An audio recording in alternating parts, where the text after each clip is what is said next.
Welcome back sa ating channel mga amigo. Ayan, nautosan tayo mga amigo na mag-deliver ng sulat at saka mag-pick up ng sulat sa isang agency o sa isang opisina. Ayan, dahil nautosan tayo, siyempre susunod tayo at aalis tayo kahit anong oras yan. Time check muna po tayo mga amigo, alas 10 sa 32 na ng umaga. Andi dito na po tayo sa may Osmeña Highway. Akyat tayo ng Skyway Stage 3, tapos bababa tayo ng Quirino Avenue, tapos dadaan tayo doon sa Plaza Dilaw sa may Paco, Manila. Ayan, shout out muna po tayo sa ating mga amigo na mga OFW, sa mga amigo po nating subscriber at ang mga silent viewers po natin na mga amigo. Shout out po sa inyong lahat. Ayan, malakas pa rin po ang ulan. Halos 2 linggo na tayong binibigyan ng tubig ni Lord. Ang dami-daming tubig na binibigay ni Lord nung na mainit. Ang dami-dami nating reklamo na sobrang init at mauubos na yung tubig sa ating mga dam. Ayan, binigyan tayo ng napakaraming tubig ni Lord. Sana ipagpasalamat natin yung binigay na tubig. Kaso doon naman sa mga lugar na binaha, nakakaawa naman. Talagang ganyan siguro ang buhay. At kailangan natin ipagpasalamat ang lahat ng bagay na ibinigay sa atin ni Lord. Ayan, nandito na po tayo ngayon sa may Skyway. Sa ibabaw po. Ay, inubo si Os. Nasa mid ako sa aking pagsasalita. Ayan, mga amigo, pasensya na po sa pangyayari dahil sinamid si host mga amigo. Ayan, bababa na po tayo dyan sa may unahan papunta po ng Plaza Dilaw. Yan guys, dire-diretso lamang po tayo. Bababa tayo dito sa unahan ng konti ng Skyway. Tutumbukin po natin yung Plaza Dilaw sa may Paco, Manila. Ayan, dire-diretso lang po tayo at medyo maulan ngayon at ingat-ingat lang po tayo sa pagmamaneho sa araw na ito. Ayan, nakikipagbardagulan tayo hindi sa trapiko kundi sa ulan din. Ayan, halos 2 linggo na mga manoy at mga amigo ang pag-ulan. Hindi tumitigil. Bagamat pabugso-bugso yung pag-uulan, pero minsan napakalakas, halos hindi mo makita yung daanan natin. Kaya ingat-ingat po tayong lahat sa pagmamaneho. Doon po sa mga amigo natin, amiga na mga nagmamaneho o nagdadrive ng motorcycle at 4 wheels, ingat-ingat din po tayong lahat. Ayan, kung napapansin nyo, yung wiper natin naka-full swing na siya, pero hindi pa rin natin.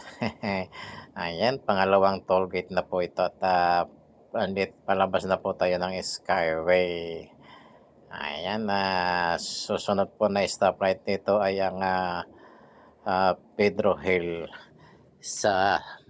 dito sa may boundary ng may medyo dire-diretso tayo at nandito na po tayo sa may Paco, Manila. Ayan, na stoplight po yan ng Pedro Hill, Manila. Yung nakikita nyo namang tulay, yan po ay stage 3 ng Skyway. Dito tayo sa ilalim kasi kakaliwa tayo doon sa may unahan sa may Plaza Dilaw, Manila.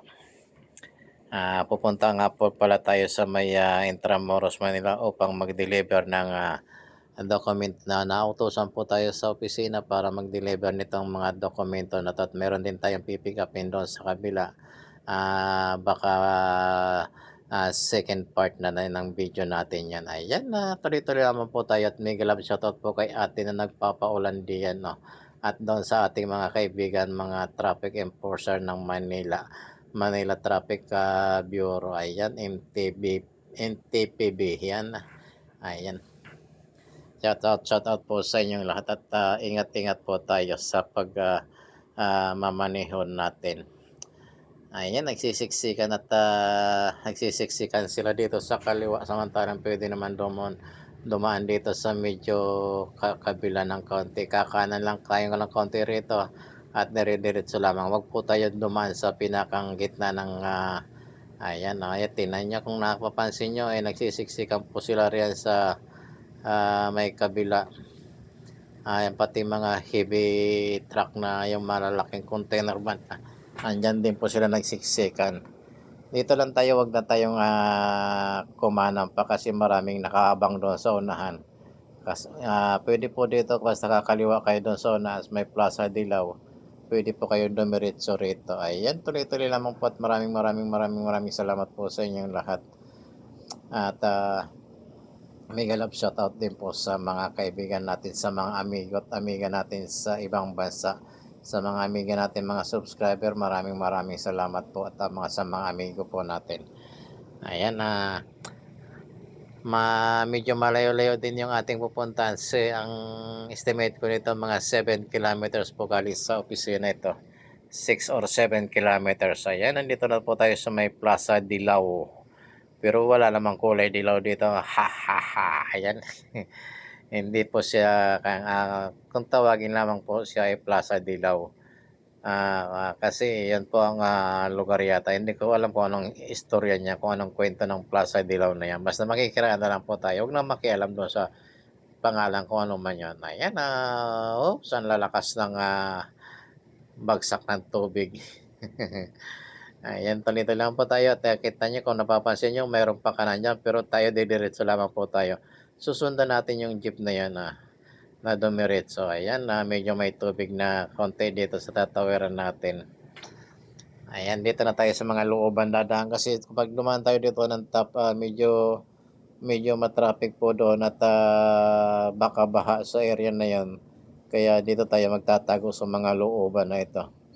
Shoutout naman po sa mga kaibigan natin diyan. Ayan, baba na po si nanay. Ingat po kayo nanay sa lalakad at konting lingon-lingon din. Ayan, dito mag-iingat lang po tayo pag dito tayo dadaan kasi may mga bigla-biglang lumulusot dito galing sa kaliwa or sa kanan natin. Kasi yan karamihan dito sa mga kalsada ay one way. Hindi mo malaman kung galing sa kaliwa yung padaan yan. Yung one way na yan, papunta naman yun sa kabila, yung jeep na yun na bawal na kasi dito sa unahan yung jeep dumaan.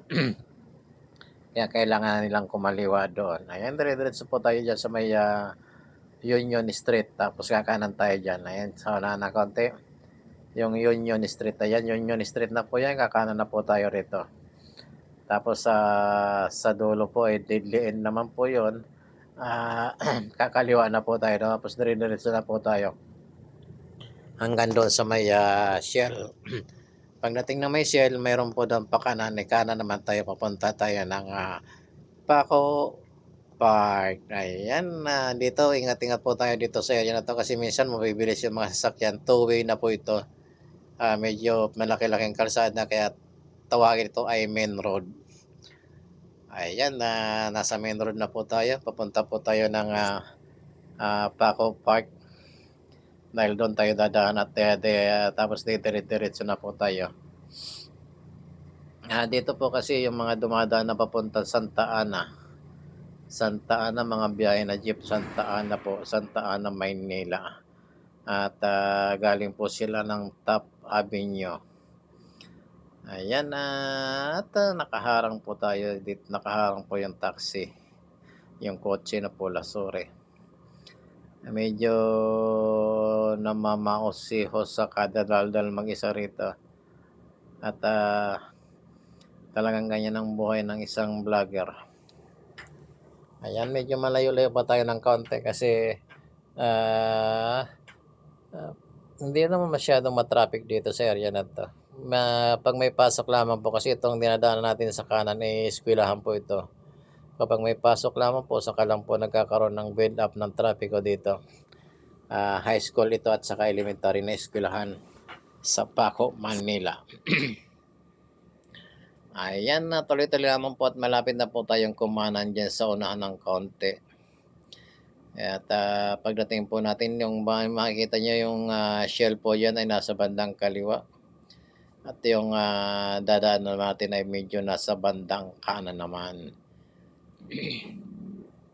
Isang block pa po bago tayo kumanan. Ayan, medyo malapit-lapit na at